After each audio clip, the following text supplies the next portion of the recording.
Hello and welcome to this week's video newsletter. And this week we'll start with another new toy in the shop.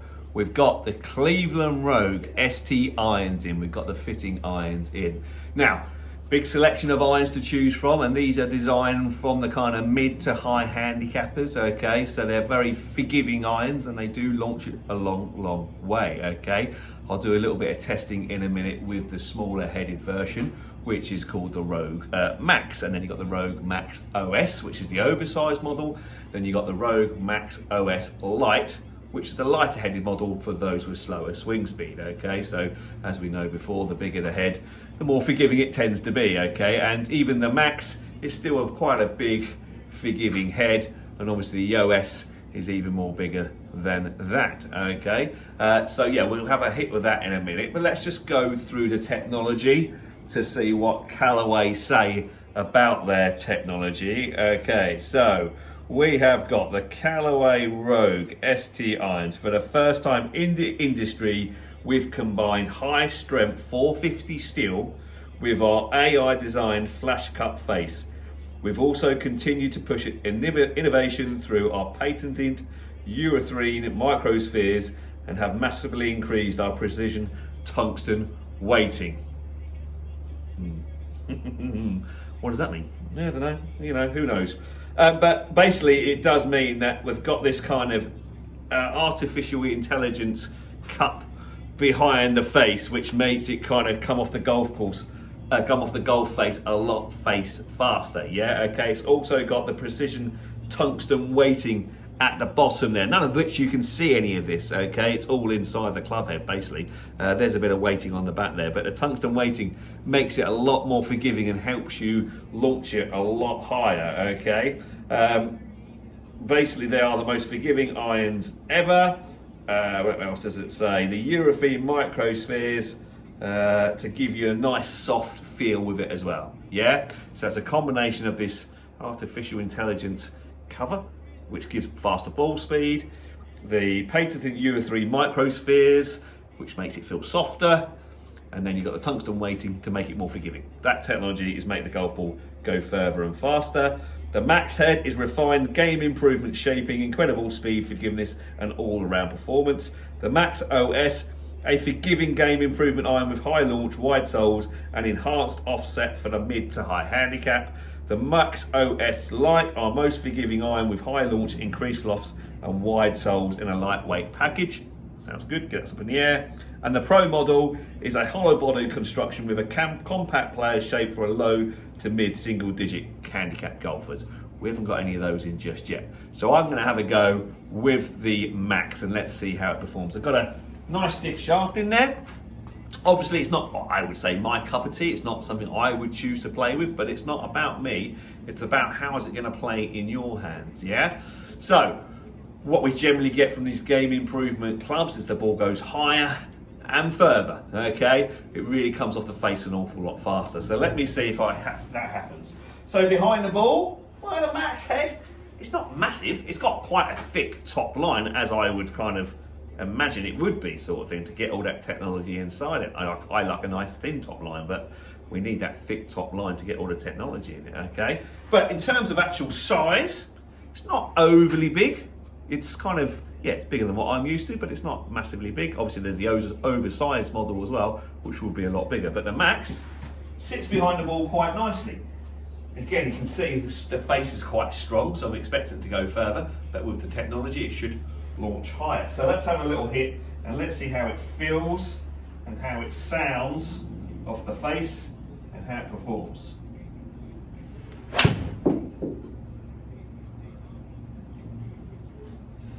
Called it a little bit thin, to be honest. Didn't hit it very well, but still managed to get the ball out there and carry it 153 yards and hit it 16 yards right. So not a very good golf shot, but that's what the golf club is designed to do. It's designed to correct mishits, and I'm sure if I hit that same swing with my golf club, that would have probably gone 143 yards with the 7-iron and probably 24 yards right, okay? It wasn't a very good golf swing. Let's see if we can do a better one this time. But nice and forgiving, certainly. Yeah, we'll take that. Let's see if I can hit a better swing this time.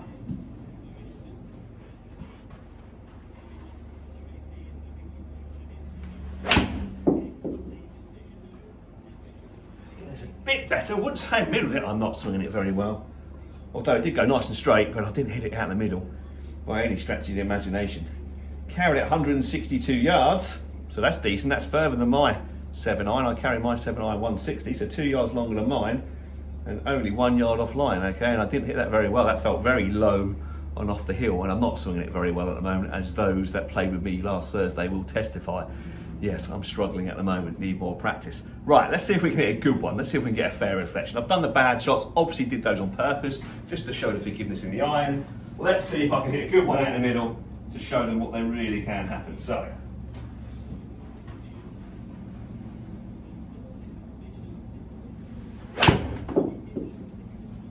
that's a better one. That certainly felt a bit better off the club face as well. Okay. I wouldn't say it was absolutely 100% then, but again, very forgiving. 164 carry. Not getting massive feedback about where I'm striking it, to be honest. Expecting to go further. But what I do notice that there is quite a hard, solid feel off the club face compared to mine. Mine are forged irons, okay, so a lot softer than the 450 stainless steel. So definitely getting that kind of firm strike through the ball, but certainly going a long way and certainly very forgiving. I wouldn't say I've actually hit any of those particularly very well, but that one's got a 164 carry and only 4 yards offline, so already longer and further than mine without middling it. And that's what these golf clubs are for. Maybe I do need a set of irons like these, especially the way I'm playing at the moment, but they do go very high, they do go very long, and they do go very straight, even though when I mishit it. So if you're interested in a new set of irons, the Callaway Rogues, yeah, got potential, especially for those that mishit it quite a lot, because they will correct those mishits an awful lot. Let me come on, one more. I've got to hit one out in the middle, haven't I? Should have put my glove on. Hands are getting sweaty. Come on, this one. Out in the middle. I don't know, I can't feel if it's out in the middle or not, to be honest with these. Well, maybe a bit more out in the middle. Certainly straight though, wouldn't it? Very good. Bit more out in the middle. 167 carry. I'm sure I'll get it 175 if I hit it properly. But yeah, very forgiving irons. If you want to come have a go of them and book yourself in a fitting, come and speak to me. Lots of models, lots of different shafts as well to look at. So yeah, come and book yourself in. Right, and here we are. Ollie can't swing driver in the shop. He gets a bit too tall. It's because his golf swing's not as good as mine, to be honest, but he's working hard at it. So we're fitting his driver outside. We're trying to fit him with the new Stealth. He's been out and tried it a few times. Loved the ball speed coming off the face, but he was just spinning it a bit much, so losing a little bit of optimum distance. But we've just fitted him with a new shaft. He's out and absolutely ripping it, carrying it at 270. I wish. But what I'm here to say is, look, you know, yes, our swing room's a little bit tight in places, but if this weather is right, we've got that portable net there that we can bring out onto the patio, and we can fit you outside on the net, so you've got no fear of hitting the roof. So if you need to speak to me about fitting and you're not sure about the roof and you'll be a bit more comfortable outside, swinging it out there in the fresh air, then just let me know. But yeah, here goes Ollie again. 300 yards, Ollie. Let's have it. Oh, it was decent, wasn't it? It was decent. Keith, the vice captain, looking on there, making sure everything's all up to a scratch. Yeah, cheers, Keith. Okay, next we'll go on to the professional golf tours, and we'll start with the LPGA Tour. Why? Because a young Irish girl who played in the Solheim Cup, former world amateur #1, she was very, very good as an amateur, has won on the first time on the LPGA Tour. Leona Maguire was fantastic on Sunday. She shot 18 under over 4 rounds round the Crown Colony Golf and Country Club in the Drive On Championship. She was superb. It was awesome. She beat Lexi Thompson by 3 shots, which was fantastic golf. Was always in control. She really is a very high promising prospect. Her first win on the LPGA Tour. Like I say, she was a standout amateur world #1 for a couple of years there, playing golf on the American college system. Obviously did awesome in her Solheim Cup debut. So now, yeah, she's won on the PGA Tour for the first time, or the LPGA Tour for the first time. So look out for that name, Leona Maguire. Fantastic young Irish lady golfer. Awesome stuff, that. On the PGA Tour in America, they played at Pebble Beach. What a beautiful place to go and play that is, where Tom Hoge won. He won by a shot from Jordan Spieth. Jordan Spieth pushed him all the way. It was good to see Jordan Spieth play well. He bogeyed the 15th and then only parred the par 5 18th, which kind of cost him a little bit, because Tom Hoagie birdied the 17th and then made a safe par down the last to win by 2 shots, I think it was in the end, to win his first PGA Tour event. But great to see Jordan Spieth back up there again. He's had a quiet couple of months or so, so hopefully that trends well. Do like to see Jordan Spieth up there. He's a great character, great lad, and just plays the golf probably a bit more like we do. You know, he's not exactly straight down the middle. He hits it all over the place. He's not one of these long bombers. He's quite short and wild, really. But his chipping and putting is phenomenal. So yeah, good to see him back up there as well. He's a dad for the first time as well. Got a little baby 2 months old, so it might just stop him whinging and moaning after he's hit every shot with a bit better perspective, but who knows, wonders. On the European Tour, or the DP World Tour as it's called these days, they were over in the United Arab Emirates. I'd like to say what championship it was, but I can't quite pronounce that. The Ras Al Khamar Championship. Anyway, it doesn't matter, because it was quite impressive. Young Nikolai Højgaard, one of the 2 twins, Danish twins, he won. Both are fantastic golfers. His brother Rams has already won a couple of times on the European Tour. Nikolai has already won once. So this was Nikolai's 2nd tournament win on the European Tour at the age of 20 years old. They both are. Amazing stuff. I think Nikolai's going to be the better one because he absolutely bombs it miles. And we know how that is a big advantage in today's modern golf. So yeah, he won comfortably. Well, I say comfortably, he kind of mid-round, he lost it a little bit. He went into the last day with a 3-shot lead, had a wobble around the turn, dropped 3 shots, and then played the last 4 or 5 holes in 5 under par to finish it out and win by 4 shots from Jordan Spieth. So it's great to see. What a great young prospect he is. A future Ryder Cupper. Him and his twin brother, I'm sure, will be in the Ryder Cup in years to come. Nikolai Højgaard was absolutely phenomenal, and his brother, who's won twice already, superb golfers. They are Ryder Cup stalwarts for years to come of that, I'm sure. Now we'll move on to Galston Golf Club competition news, and we'll go back to last Thursday's midweek Stapleford, where the scoring has improved. Jim Robinson won with a fine 41 points. He won Division 1. Well done, Jim. He beat Wayman Arundel into second on 37 points. In Division 2, can't believe Keith's gone and done this.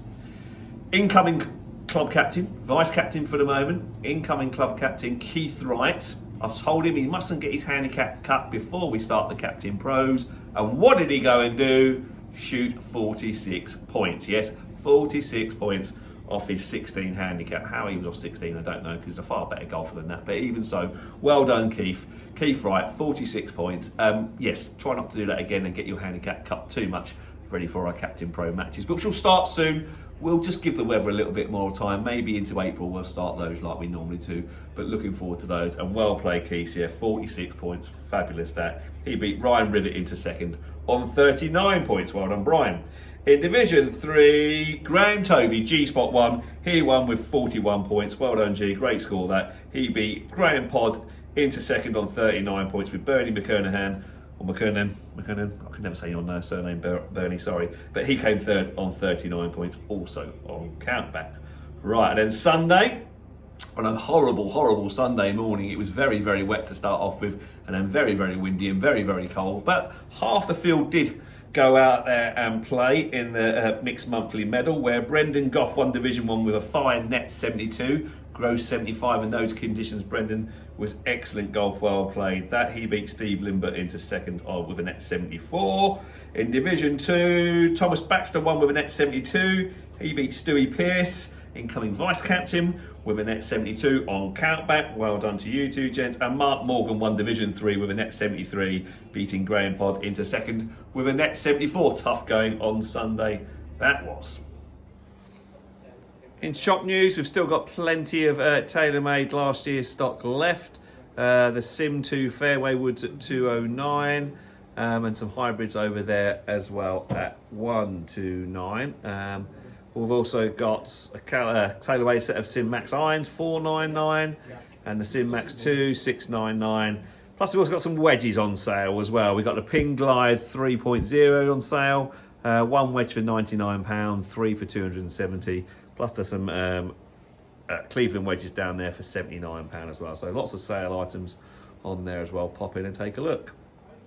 Right, that's everything for this week. Thanks very much for watching. Next week I shall be reviewing a Ping 525, which has just arrived. The i525 has just arrived, so I'll have a little play with that over the week and review that next week. That looks very, very nice though. Looks a gorgeous looking golf club. Look at this beauty here, a new Ping i525. Looks very, very nice. That's just arrived, so I'll be reviewing that next week to replace their Ping i500, which is their equivalent of the Callaway Apex irons or the TaylorMade P790 irons, P770. Okay, so we'll have a little play with that during the week, and then we'll do a review on that next week's video. Okay, but that's it for this week. Thanks very much for watching, and I look forward to seeing you all soon. Take care. Bye-bye.